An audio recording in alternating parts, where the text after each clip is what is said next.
Hello दोस्तों, आपका स्वागत है। मैं आज के वीडियो में हम लोग देख सकते हैं केमिस्ट्री का इंपॉर्टेंट क्वेश्चन लेके आए हैं जो कि पॉलीटेक्निक में इंपॉर्टेंट होने वाला है। पॉलीटेक्निक एंट्रेंस एग्जाम में, प्रवेश परीक्षा में।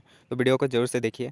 किस प्रकार देखिए, कौन सा उच्च तुल्यता पाया जाता है, पीतल में कौन सा मिश्र धातु पाया जाता है, इस सब का के झलाई के प्रयोग में मिश्र धातु कौन सा है, फिर तरल अधातु कौन सा है, कांस्य का मिश्र धातु क्या है, सिनेबर का एक अयस्क होता है क्या।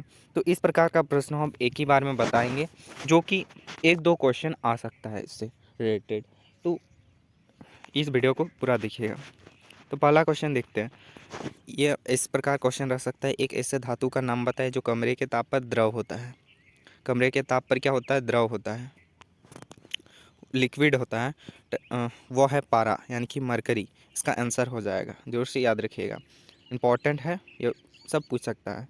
दूसरा बात करें, एक ऐसी धातु का उदाहरण दे जिसे चाकू द्वारा आसानी से काट सकते हैं। तो वह धातु का नाम जो है वह सोडियम होता है। सोडियम जो है वो हम लोग ऐसा धातु होता है जो चाकू द्वारा काटा जा सकता है। अगला क्वेश्चन की ओर बढ़ते हैं। देखिए, इस ऐसे भी क्वेश्चन पूछा जा सकता है कि ऐसे धातु का नाम लिखे जो उष्मा का सर्वोत्तम चालक है, यानी कि सबसे अच्छा चालक है। वह होता है एजी यानी कि सिल्वर। सिल्वर जो है उष्मा का सर्वोत्तम चालक होता है। इस प्रकार प्रश्न पूछा जा सकता है। अगला है, एक ऐसे अधातु का नाम बताए जो चमकीला होता है। जो चमकीला होता है उसे अधातु का नाम जो होता है वो आयोडीन है। आयोडीन जो है वह अधातु है जो चमकीला होता है। अगला क्वेश्चन की ओर बात करते हैं, एक अधातु का उदाहरण दे जो द्रव अवस्था में रहती है। तो द्रव अवस्था में अधातु की बात करें तो ब्रोमीन हो जाएगा आंसर।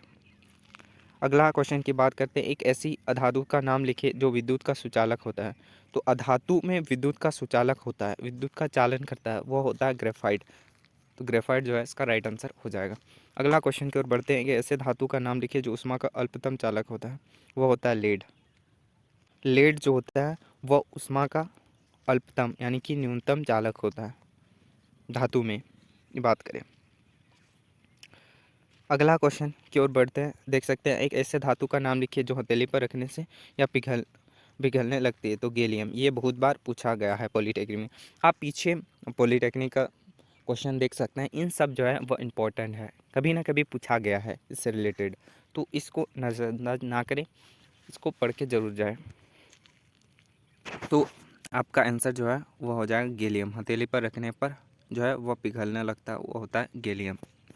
अगला है, दो धातुओं का नाम बताइए जो प्रकृति में मुक्त अवस्था में पाई जाती है। तो सोना और प्लेटिनम जो है वो मुक्त अवस्था में पाया जाता है। आगे का जो क्वेश्चन बताया वो आपका पॉलीटेक्निक का ही क्वेश्चन है। ये सब आपका पॉलीटेक्निक का ही क्वेश्चन है जो कि एक ही वीडियो में हम लोग कंप्लीट कर देंगे। इसमें एक या दो गो क्वेश्चन आता है इसमें से। अगला क्वेश्चन की बात करते हैं। देखिए, ये भी पूछा जाता है, किसी एक उपधातु का नाम बताइए। उपधातु का नाम जो होता है वह सिलिकॉन होता है। सिलिकॉन जो है वह उपधातु होता है और रासायनिक संकेत जो होता है वह इसका SI होता है, सिलिकॉन। अगला क्वेश्चन की बात करें, जो एक ऐसा अधातु का नाम लिखे जो गैसीय अवस्था में पाई जाती है। यह जो पाया जाता है वह हाइड्रोजन जो होता है वह गैसीय अवस्था में पाया जाता है, और अधातु स्पेशल वह अधातु होता है।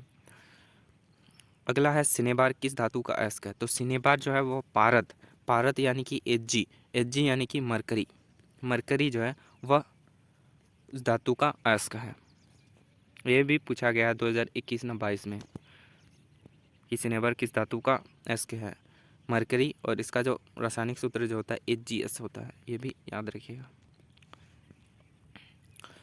अगला क्वेश्चन, एक अधातु का उदाहरण दे जो अत्यंत कठोर है। तो अधातु का उदाहरण जो अत्यंत कठोर है वह होता है हीरा। हीरा कार्बन का अपरूप है जो अधातु होता है, और जो है वह बहुत बहुत ज़्यादा ही कठोर होता है। अगला क्वेश्चन की बात करें, कौन सी धातु आसानी से संरक्षित नहीं होती है। तो सोना और चांदी जो है वो आसानी से हम लोग नहीं रख सकते हैं। संरक्षित जंग नहीं लगता है। संरक्षित यानी कि जंग नहीं लगता है, वो है सोना और चांदी जल्दी से। अगला क्वेश्चन की ओर बात करते हैं। अगला क्वेश्चन, ऑक्सीजन के साथ संयुक्त होकर अधातु कैसा ऑक्साइड बनाती है। तो अम्लीय और उदासीन ऑक्साइड बनाती है। देखिए, पहला क्वेश्चन है सबसे अधिक तन्य धातु का नाम बताया। तो पहला में ही बताया कौन सा उच्च तन्यता का गुण होता है, तो सोना। सोना का रासायनिक सूत्र जो होता है Au होता है। तो Au जो है सबसे अधिक तन्यता धातु है, यानी कि सोना जो है वह अधिक तन्यता यानी कि उच्च तन्यता होता है। अब इनमें से देखिए, शीशा हो गया, या शीशा, पीतल और सोल्डर, कांसा और तांबा, इन 5 में से एक क्वेश्चन फिक्स है। एक क्वेश्चन फिक्स है, एक क्वेश्चन जरूर से आएगा। ये VBI इम्पोर्टेंट है, ये VBI इम्पोर्टेंट है, इसको छोड़ के मत जाइएगा, एक क्वेश्चन जरूर से आएगा। तो देखते हैं, सोल्डर की बात करें तो सोल्डर का जो मिश्र धातु होता है वो होता है लेड, यानी कि शीशा और टीन, ये दो धातु से मिलकर बना है सोल्डर।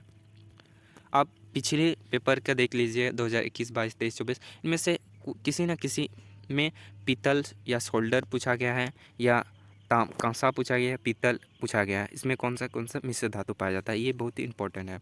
तो सोल्डर में क्या पाया जाता है, शीशा यानी कि लेड और टीन का मिश्र धातु पाया जाता है। और पीतल में क्या पाया जाता है, पीतल में ताम्र यानी कि तांबा और जिंक पाया जाता है। पीतल में क्या पाया जाता है, तांबा और जिंक मिलके पीतल बनता है। अगला सोल्डर आपको बता दिया शीशा और टीन से मिलकर बना है।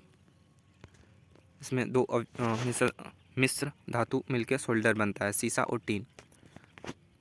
और कांसा, कांसा की बात करें तो ताम्र यानी कि तांबा और टीन से मिलकर बना है। कांसा तांबा और टीन से मिलकर बना है। और पीतल की बात करें, पीतल में ताम्र यानी कि तांबा और जिंक से मिलकर बना है। तो ये इंपॉर्टेंट क्वेश्चन है, जरूर से कर लीजिएगा। सोल्डर जो है वह शीशा और टीन से मिलकर बना है, और पीतल जो है वह तांबा और जिंक से मिलकर बना है। और कांसा की बात करें, तांबा और टीन से बना है। तो यह 2-3 क्वेश्चन जो है वो जरूर से कर लीजिएगा, ये हर एक बार पूछा जाता है। ये भी पूछा जाता है अम्लगमों में कौन सी धातु अनिवार्य रूप से उपस्थित रहती है, तो पारा, पारा यानी कि Hg जो है वह अमलगम में जो है वह उपस्थित रहता है। और अमलगम क्या होता है, अमलगम में एक धातु पारा होता है यानी कि मरकरी होता है, Hg यानी कि मरकरी, तो उसे हम लोग अमलगम कहते हैं। अमलगम भी पूछा गया है हर एक बार, 2023 के लगभग पूछा गया, 2023 में क्वेश्चन पूछा गया, तो ये भी इम्पोर्टेंट है।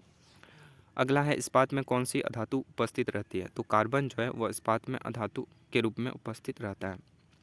इन सब क्वेश्चन में देख लीजिएगा, 1-2 क्वेश्चन जरूर से फंसेगा, तो जरूर से याद करके जाइएगा। और इन सब का जो है वो कमेंट में जरूर से बताएगा कि कौन सा उच्च तन्यता पाया जाता है। ये पॉलीटेक्निक का ही क्वेश्चन है। पीतल में कौन सा मिश्र धातु पाया जाता है, देख लीजिए। झलाई के लिए मिश्र धातु कौन सा होता है, निम्नलिखित में तरल अधातु कौन सा है, कांस्य का मिश्र धातु सिनेबर का डैश का अयस्क है। ये सब क्वेश्चन कमेंट में जरूर से बताइएगा। झलाई के लिए हम लोग जो है वह शीशा और बिस्मित का उपयोग करते हैं, मिश्र धातु से बनता है झलाई। तो वो वीडियो अच्छा लगा तो वीडियो को जरूर से लाइक सब्सक्राइब करिएगा। मिलते हैं अगली वीडियो में, तब तक के लिए जय हिंद।